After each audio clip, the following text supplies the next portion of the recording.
Hello everybody and welcome to my new channel. Here I will be reviewing classic retro games that we all remember, or maybe never heard of, depending on your age and what game console you owned. The first game I will be reviewing is one you probably remember, but never managed to finish. You probably never managed to get past the second stage, to be honest. I know I didn't. It's Super Ghouls and Goblins for the Super Nintendo. Made by Capcom and released in 1991, it's the third game in the Ghosts and Goblins series. It's the classic Super Mario / Zelda story, save the princess from the final boss. You play as Knight Arthur, who must slay all the bad guys standing in his way in order to get the babe. You have a big variety of weapons that you pick up from chests and baskets, as well as double jump, which the Ghosts and Goblins series invented. It's a game with absolutely gorgeous 16-bit graphics and great music. So why isn't this as popular as Super Mario or Zelda? It sounds like a great game, right? That's because it's designed like an arcade game, meant to fool you out of your every last fucking penny. Get hit once and you lose your armor, get hit twice and you're dead. Repeat that 3 times and you start right back at the beginning. No continues, and 1-ups are very scarce. Still, that sounds pretty much like Super Mario, right? Well, Super Mario can easily be completed without dying 3 times. This game though, it's much harder. You can't run while using your weapons, you can't control your character while jumping. Yes, it's one of those games. You can jump left, right or up, and you can change your direction with the double jump, but the arc of your jump is still fixed. This leads, of course, to a lot of death by jumping into enemies or missing the platform.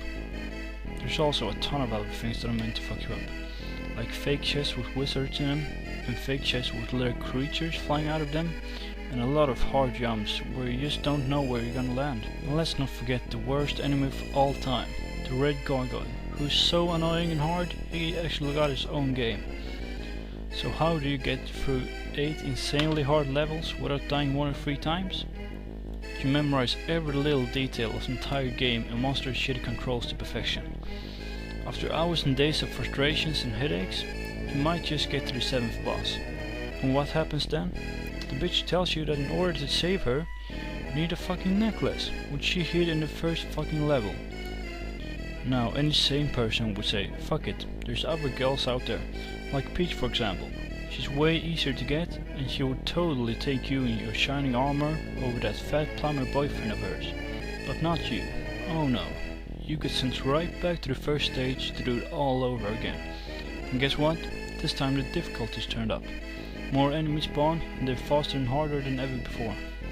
The necklace you get from a chest and works as a slow speed medium range weapon. It can be found in any level though, so I recommend going with your favorite weapon until the 7th stage, where you'll need to pick it up in order to get to the last boss. So, if you haven't already given up and actually managed to get through all the stages one more time, it's time for the final boss. At first, I didn't know what the fuck to do here, but eventually I managed to get a rhythm. So now you're finally back in the arms of your princess and everybody lives happily ever after. Until of course, she's kidnapped the next time. This game isn't all bad though. Like I mentioned earlier, the graphics are really good. They're so beautiful, it's actually worth getting past the horrible stage you're on. Also, I really like the weapons, they all feel unique and different.